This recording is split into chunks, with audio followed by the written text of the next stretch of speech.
আসসালামু আলাইকুম, welcome to memes kitchen. আজকের পর্বে তৈরি করে দেখাবো গোলাপ পিঠা। পিঠাগুলো দেখতে যেমন আকর্ষণীয়, খেতে হবে একদম মুচমুচে ও রসালো। যে কোনো অকেশনে কিন্তু খুব সহজে আপনারা এই গোলাপ পিঠাগুলো তৈরি করতে পারবেন। দেখবেন অতিথিরা আপনার প্রশংসায় একদম পঞ্চমুখ হয়ে যাবে। আশা করি আমার আজকের সিম্পল পিঠার রেসিপি আপনাদের কাছে ভালো লাগবে। পিঠা বানানোর জন্য আমি এখানে নিয়েছি 2 কাপ আতপ চালের গুঁড়ো। আমি এখানে ভিজা চালের গুঁড়ো ব্যবহার করেছি। এখন পিঠার জন্য আমি ডো তৈরি করে নিব। এই জন্য নিয়েছি 1 কাপের একটু বেশি পানি আর দিয়েছি স্বাদ মতো লবণ। পানিতে যখন বলক চলে আসবে ঠিক এই পর্যায়ে আমি চালের গুঁড়ো দিয়ে দিব আর হালকা করে এভাবে করে নেড়ে দিচ্ছি। চুলার আঁচ একদম লো করে দিব আর ঢাকনা দিয়ে দিব 2 মিনিটের জন্য। 2 মিনিটেই কিন্তু চালের গুঁড়ো খুব ভালোভাবে সিদ্ধ হয়ে যাবে। 2 মিনিট পর আমি চালের গুঁড়ো পানির সাথে খুব ভালোভাবে মিক্স করে নিচ্ছি। আর এই পর্যায়ে কিন্তু চুলা বন্ধ করে দিয়েছি।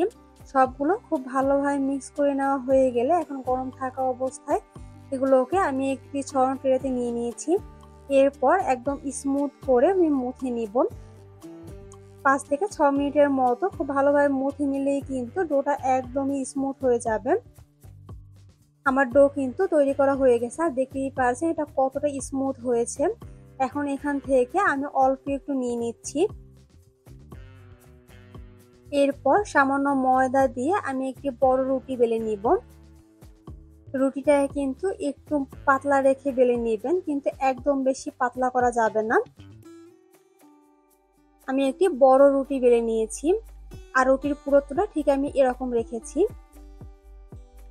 এখন আমি একটি মাঝারি সাইজের কুকি কাটার দিয়ে কেটে নিচ্ছি। আপনাদের হাতের কাছে যদি কুকি কাটার না থাকে যে কোনো কৌটার ট্যাপ দিয়েও কেটে নিতে পারেন।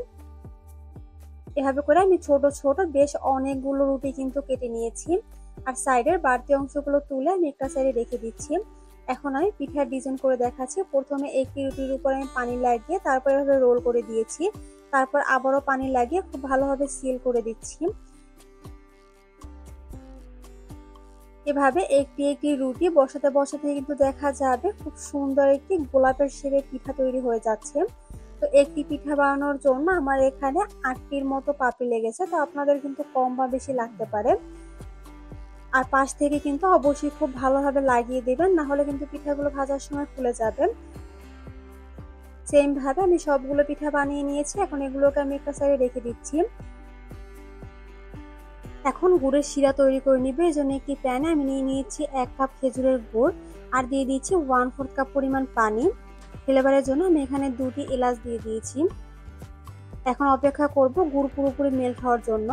গুড় যখন পুরোপুরি মেল্ট হয়ে যাবে তখন এই গুড়ের শিরাটাকে আমি আরো 2 মিনিটের মতো জাল দিয়ে নিব।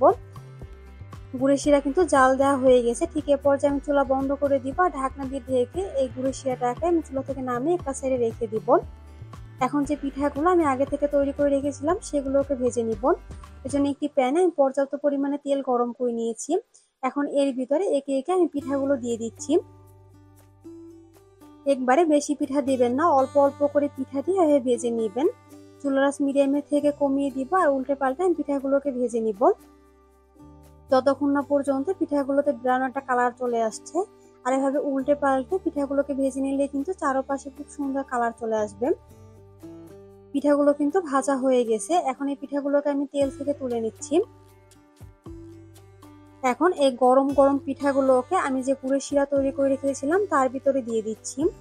পিঠাগুলো একদম গরম থাকবে আর গুড়ের শিরাটা থাকবে কুসুম গরম। ঠিক এই পর্যায়ে আমি উল্টে পাল্টে 2 মিনিটের মতো এই পিঠাগুলোকে গুড়ের শিরার ভিতরে রেখে দিব।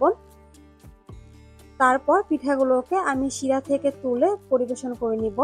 আর দেখতেই পাচ্ছেন পিঠাগুলো দেখতে কতটা আকর্ষণীয় লাগছে আর খেতে তো অসম্ভব মজার হয়েছে আর একদম মুচমুচে ও রসালো। আপনাদের কাছে যদি পিঠার রেসিপিটি ভালো লেগে থাকে অবশ্যই ট্রাই করবেন। আর ট্রাই করলে আমাকে কমেন্ট করে জানাতে পারেন আপনাদের কাছে কেমন লেগেছে। এরকম সিম্পল রেসিপি পেতে চ্যানেল সাবস্ক্রাইব করে দিবেন, পেজ থেকে দেখলে ফলো করে দিবেন। আজ এ পর্যন্ত, আল্লাহ হাফেজ।